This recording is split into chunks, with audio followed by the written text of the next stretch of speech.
Hello everybody, Sean here, and we are taking a look at Shisui of the Violet Tides.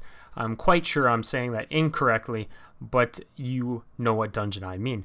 This is an optional level 63 dungeon, although the maximum level within is actually 64, and as I said, it is optional. You unlock it in the Ruby Sea, you do not have to do so, but obviously it is highly encouraged for roulettes and other such reasons.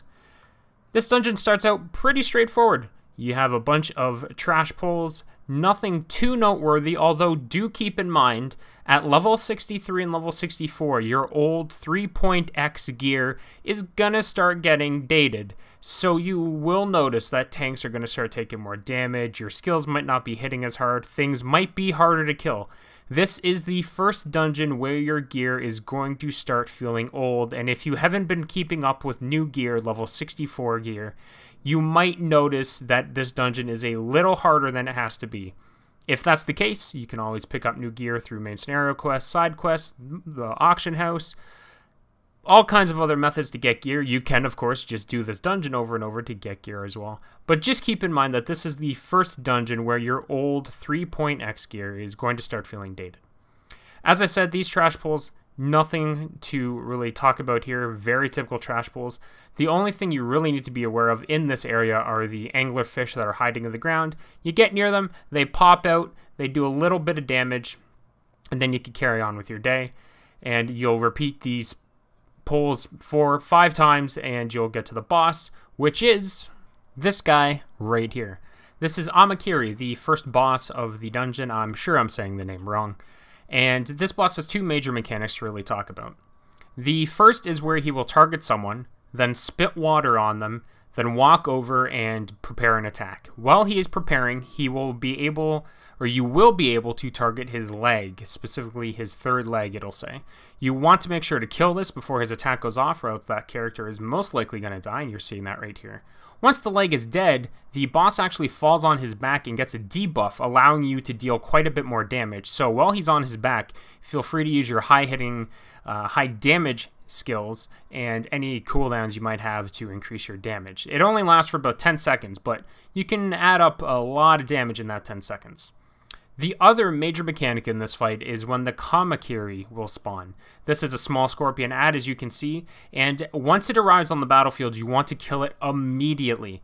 This is because it will target players and then start shooting water at them. You saw the puddles appear on the ground. The longer the Amakiri is alive, though, the more damage he will do. He will keep attacking, he will keep doing AoEs. You want to kill him ASAP. If you are quick, you can actually kill him before he even does a single attack. But the point is that Amakiri needs to die the moment it's on the battlefield. The only thing that takes precedence over the Amakiri is Amakiri's third leg. If they are both happening at the same time, the third leg takes priority, otherwise kill the Amakiri. Aside from that, there's not much else to talk about. It's those 2 major mechanics. The rest is simply keeping the tank alive, popping some tank cooldowns every once in a while. The boss does hit fairly hard. You could see even in fairly decent gear, my tank is taking several thousand damage per auto attack. But aside from those 2 major mechanics and just some proper tanking and healing, the fight should go fairly well for you and you can carry on. This next phase is more of the same. Trash pulls after trash pulls. The one thing to keep in mind here is that if you are a higher level character and you're coming back, you can actually group up the trash pulls. The first 2 groups can be brought together, and then the second 2 groups can also be brought together. Even though it looks like there's artificial gates here, you can actually just pull through them. If this is your first time through the dungeon, do be careful with these mobs. They do hit surprisingly hard for being trash pulls, particularly if you're trying to pull both groups at the same time.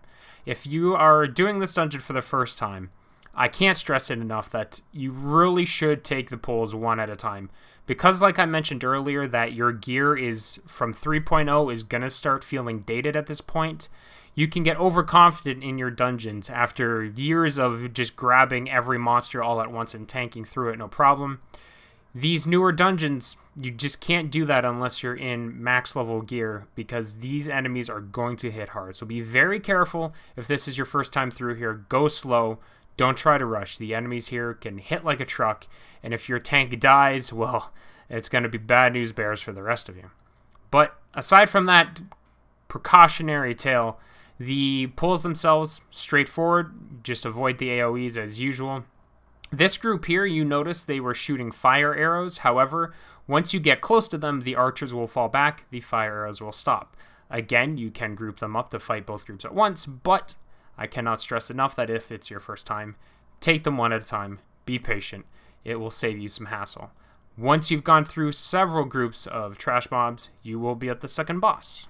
And the second boss of the dungeon is the Ruby Princess, an interesting looking boss in an interesting battle arena. There's two main mechanics to the Ruby Princess. Actually, a fairly straightforward fight from the tank's perspective, but for everyone else, there's two main mechanics. The first is Seduce. She's going to cast it here in a moment. When she casts Seduce, everyone needs to run to a box and get transformed into an old lady. Don't ask me why the old lady cannot be seduced by the Ruby Princess, but that is the case, and you will be immune to it.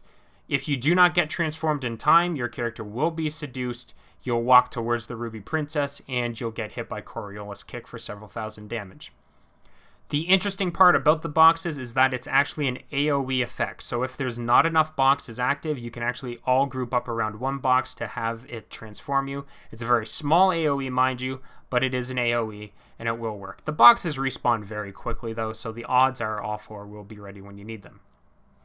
The other major mechanic of this boss fight is a massive AoE that's going to appear. Not Coriolis Kick, but it is another one. You'll see it here shortly.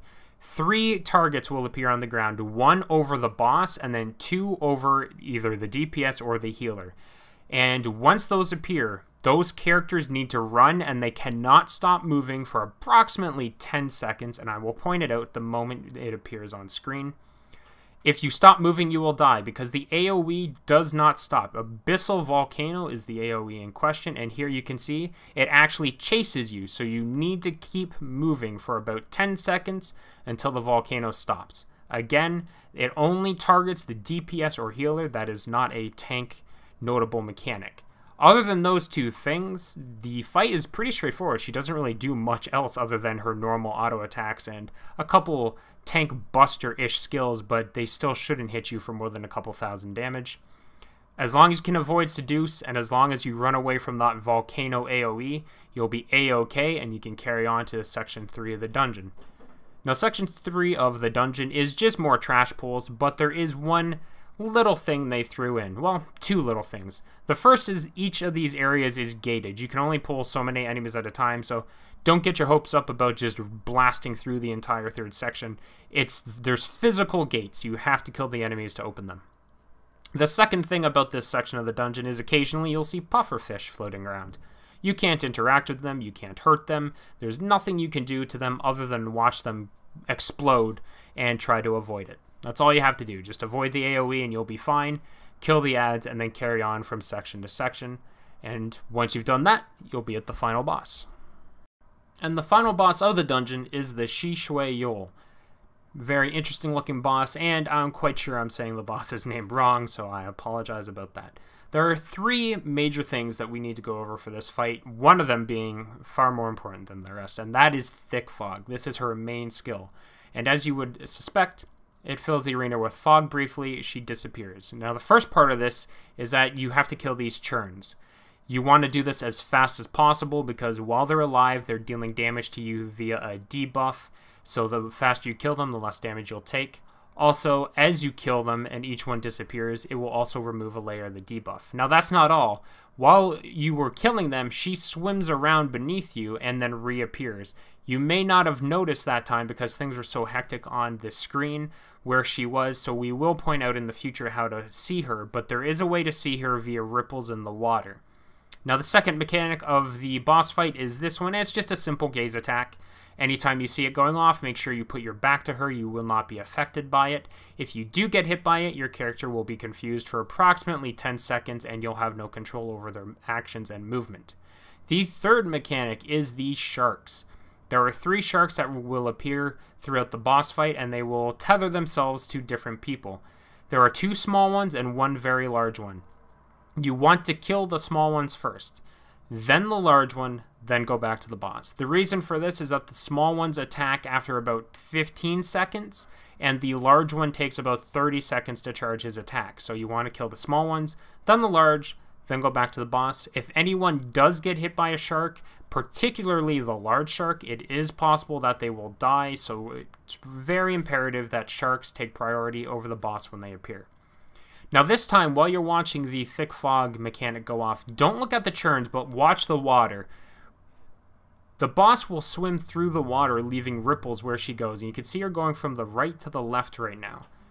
That indicates where she's going to appear, so you want to be nowhere near those ripples. Anytime you see them moving, get away, and then boop, she reappears, and you take no damage so long as you're far enough away. But that is the three major mechanics of this boss fight. Thick fog, the gaze attack, and the sharks. So long as you can properly manage those three via the ways I have described, you will get through the boss no problem and be able to finish the dungeon and carry on with your Final Fantasy adventures. I hope this helped. Thank you for watching, everyone, and we'll see you all next time.